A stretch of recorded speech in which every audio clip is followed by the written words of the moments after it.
Children, today we'll start the third chapter of geography, that is our changing earth.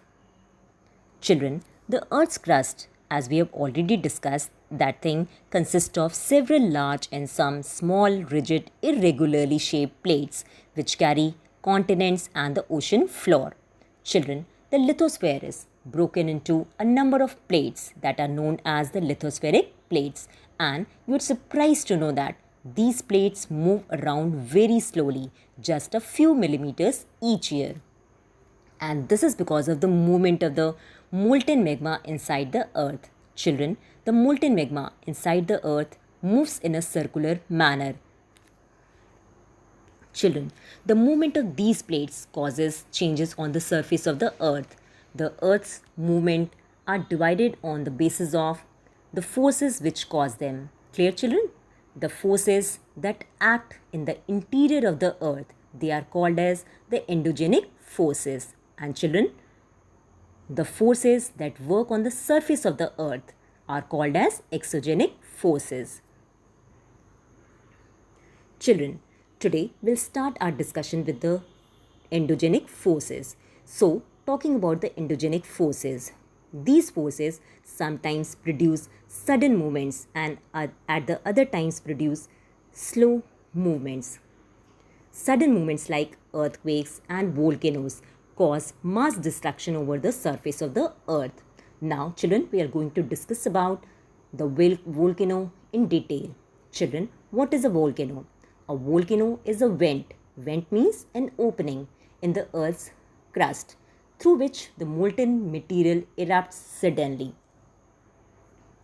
Similarly, children, when the lithospheric plates move, the surface of the earth also vibrates, and the vibrations can travel all around the earth.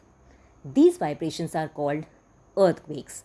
Children, the place in the crust where the movement starts, it is called as the focus, and the place on the surface of the above the focus is called as the epicenter. Vibrations travel outwards from the epicenter as waves, and the greatest damage is usually closest to the epicenter, and the strength of the earthquake decreases away from the center. Children, although the earthquakes cannot be predicted and the impact can certainly be minimized if we are prepared beforehand, but some common earthquake prediction methods adopted locally by people, including studying the animal behavior. Now, take an example of the fish in the ponds. They get agitated. The snakes came to the surface.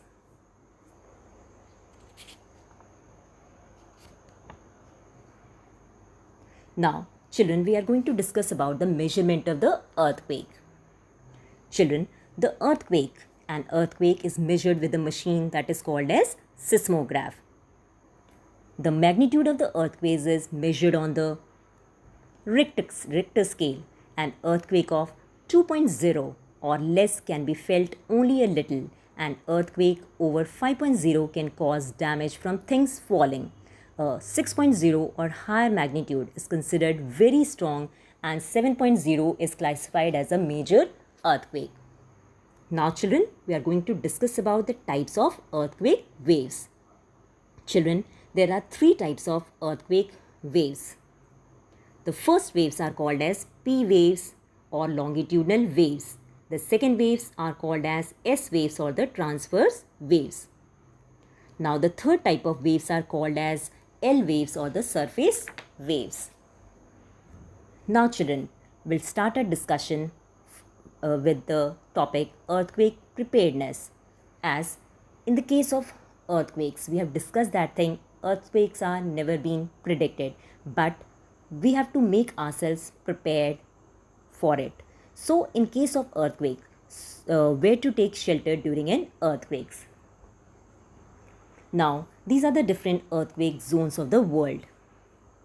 Now, first point is we have to look for a safe spot. Safe spot, children, means under a kitchen counter, table or desk, against an inside corner or wall.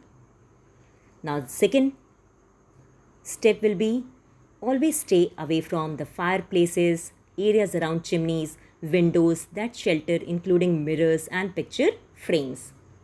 Now, third point is we have to make ourselves be prepared for be prepared. That means we have to spread awareness amongst our friends and family members and face any kind of these type of disaster confidently. Now, children, this is all about the discussion about the endogenic forces. Now, in our next video, we're going to discuss about the next type of forces, that are exogenic forces that works on the surface of the earth.